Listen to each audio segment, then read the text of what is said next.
Para quem nos acompanha, nos anos 70, como o Brasil é um país que o Ivan Lessa dizia, esquece a cada 15 anos o que ocorreu nos últimos 15. Então, só para lembrar, os mais jovens especialmente, que nos anos 70 teve os 2 choques de petróleo e o Brasil foi duramente atingido, pois importava a maior parte do petróleo que consumia, né? Os postos de gasolina chegaram a ficar fechados sábados e domingos, só para vocês verem o que aconteceu aqui no Brasil. E aí teve início na presidência Ernesto Geisel o programa do Proálcool, né? E também a descoberta na plataforma de Campos, Santos e Campos, da extração submarina de petróleo no Brasil, da plataforma, e isso acabou mudando a história antes do pré-sal, que já é do século XXI. Então, só para lembrar para vocês que não situam, e lembrar que quando o Dr. Trossner lembrou da exportação, lembrar que o petróleo bruto, muitos não sabem, é o maior item de exportação do Brasil, né? Então, quando você olha, eu estava vendo, inclusive, esses dias, a pessoa fala da soja, fala, sim, soja é importante, é o segundo e por aí vai, mas está lá o petróleo bruto, só para situar quem nos acompanha. Então eu coloco ao professor Feldman, vamos tentar fazer o mais sintético possível para a gente rodar com os nossos convidados. Sendo assim, professor, como que nós poderíamos imaginar, já que imaginava-se, para alguns, uma guerra mais longa, um conflito mais longo. Parece que é o que não vai ocorrer, não deve ocorrer. E os reflexos, portanto, da economia não vão ser tão severos, o senhor mesmo lembrou, inclusive outros tipos de crise, como do final de 2008, não teve um reflexo tão grave como se imaginava. Foi grave, basta ver os reflexos no Brasil. Em síntese, eu coloco ao senhor, e aí, quer dizer, como é que o Brasil pode ser atingido por isso, para o bem ou para o mal?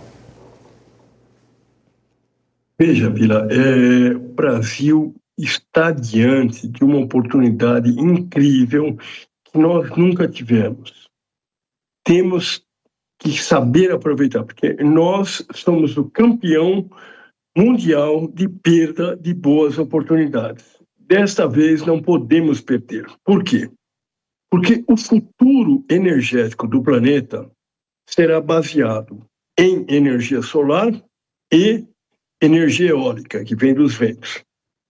O país que tem a maior exposição solar do mundo somos nós. O país que tem a maior parte do litoral totalmente aproveitável em termos de ventos para geração de energia eólica somos nós.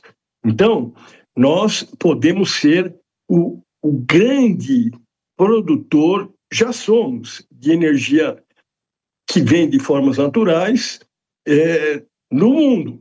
Praticamente já somos, porque além disso tudo, do sol e dos ventos, nós temos a produção das hidrelétricas, que é baseada em água. Se você considerar água, sol e vento, nenhum país do mundo tem essa quantidade de energia gerada a partir dessas 3 fontes. No nosso caso, passa 70% da nossa energia elétrica vem dessas fontes. Então, nós temos que aproveitar esse fato. Por quê? Porque existe um outro aspecto para o qual nós não estamos dando bola. Tudo bem que mudou, as coisas mudaram com a guerra da Ucrânia, mas, até então, os países europeus falavam, e há uma decisão da comunidade europeia, de que não será permitida a entrada de produtos que foram produzidos com uso e emissão de CO2 na Europa, e que a Europa só iria adquirir produtos produzidos com fontes renováveis. Então, não tem lugar melhor no mundo do que nós para fornecermos para o mundo inteiro, e começando pela Europa, que já declarou que isso é fundamental para ela. Por exemplo, o aço brasileiro, hoje, do jeito que está, nós não poderemos vender para a Europa quando isso entrar em vigor, porque o nosso aço ainda é produzido com carvão e outras fontes poluentes. Mas é uma coisa muito fácil para o Brasil mudar essa sistemática. Então, o que eu quero te dizer, Vira, é o seguinte, isso é uma dádiva que nós temos. Ela cai do céu, mas precisamos ter um plano. Se não tivermos um plano estratégico muito bem elaborado, descrevendo as várias etapas de como que nós poderemos chegar a ser o grande hub de energia do mundo, nada vai acontecer. E é isso que sempre falta no Brasil. Se você reparar, o Brasil nunca planeja nada. E por isso ele também não chega lá. Então, a primeira coisa fundamental é termos um plano diretor, um plano estratégico que defina como que o Brasil pode se transformar no grande hub energético do mundo, em primeiro lugar. Em segundo lugar, nós estamos vivendo um absurdo incrível. Vila, olha só, nós somos um dos maiores produtores de energia elétrica que vem do Sol no mundo. Mas isso precisa de um equipamento. São os equipamentos fotovoltaicos, que através do equipamento fotovoltaico você transforma, então, o Sol em energia elétrica. O Brasil não sabe fabricar esses equipamentos. Praticamente tudo que a gente usa aqui, e é muito, vem da China. Nós temos que importar da China e não temos capacidade tecnológica para fabricar. A mesma coisa no caso do vento. Nós somos um dos grandes geradores de energia eólica, mas aquelas turbinas que todo mundo já viu, que ficam girando as hélices, nós não sabemos fabricar absolutamente nada. Temos que importar também da China. Então, veja, e o Brasil não tem uma política industrial que diga, olha, nós vamos agora fabricar equipamento fotovoltaico e vamos fabricar as turbinas de geração de energia eólica. Essas coisas mínimas não caem do céu. Isso não cai do céu. Nós precisamos de plano para isso. Precisamos de uma política industrial que incentive os empresários brasileiros a fabricarem esse tipo de equipamento e que seja fabricado e vendido no Brasil. Lamentavelmente, Vila, a gente teve uma época que nós tivemos as reservas de informática no passado, e isso criou uma imagem muito ruim contra as reservas de mercado. Mas nós deveríamos fazer uma reserva de mercado agora para esses tipos de equipamentos, porque o mundo inteiro vai precisar usar isso. E não pode ser que todo mundo vá ter que depender da China. E o Brasil aqui tem as melhores oportunidades por causa do mercado interno. Temos escala para gerar esses produtos e com custo baixo, com qualidade boa, etc. Mas uma reserva de mercado seria fundamental, pelo menos por um curto período, para ajudar esses segmentos. Então, eu acho que nós temos um futuro maravilhoso pela frente, mas ele não vai acontecer se não houver um plano claro que dê as diretrizes para os empresários, que ele dê incentivos para quem fabrica esses equipamentos, que ele reduza o imposto de importação, que ele crie financiamento, um plano industrial, uma política industrial.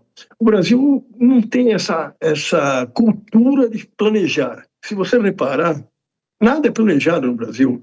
A gente, no máximo, consegue planejar o superávit fiscal ou o déficit fiscal e com muita dificuldade. Porque, além disso, o que se ouve falar de plano no nosso país?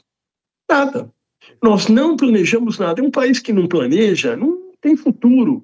Quem cresceu no mundo, os países que avançaram muito nesses últimos anos, China, Coreia do Sul, Japão, foi porque tiveram planos muito bem elaborados e planos de longuíssimo prazo.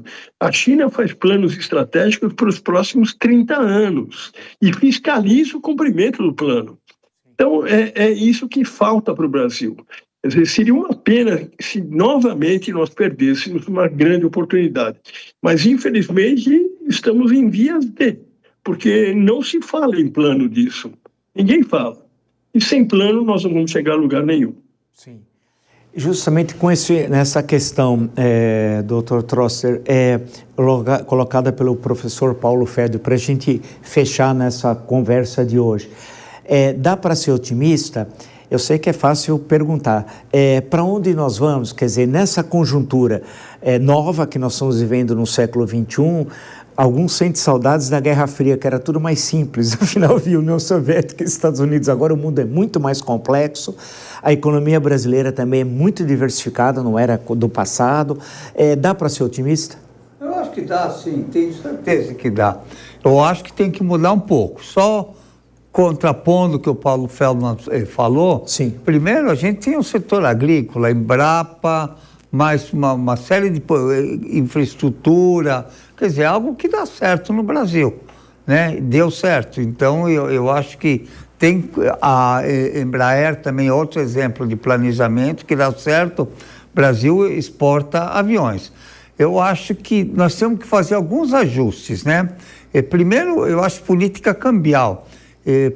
No Brasil, você mudou de um regime de câmbio fixo para um câmbio volátil. Não existe setor agrícola, setor industrial que possa conviver com essas taxas. Quer dizer, a indústria tem que importar insumos, a indústria integrada é a indústria mundial, e exportar produtos e não consegue, né? Em vez de você ter um currency band, uma coisa assim que flutue conforme a produtividade da economia, você tem um câmbio que depende muito mais de condições políticas. Uma declaração infeliz de algum ministro, alguma coisa, faz o câmbio disparar, voltar, mas assim, quem está na outra ponta é ruim. Então eu acho que só para a política industrial, acho que a primeira coisa é a moeda, o dinheiro, sabe? Se você não tem essa estabilidade, você não tem. Segundo, eu acho que nós temos avanços, sim. Muito aquém do que podia ser. Eu acho que na questão fiscal está todo mundo olhando para o primário, mas não está vendo a conta de juros. Esse ano, 2025, a gente, se você soma saúde, educação e justiça, os três, e multiplica por 2, vai ser menos do que a gente gasta em juros.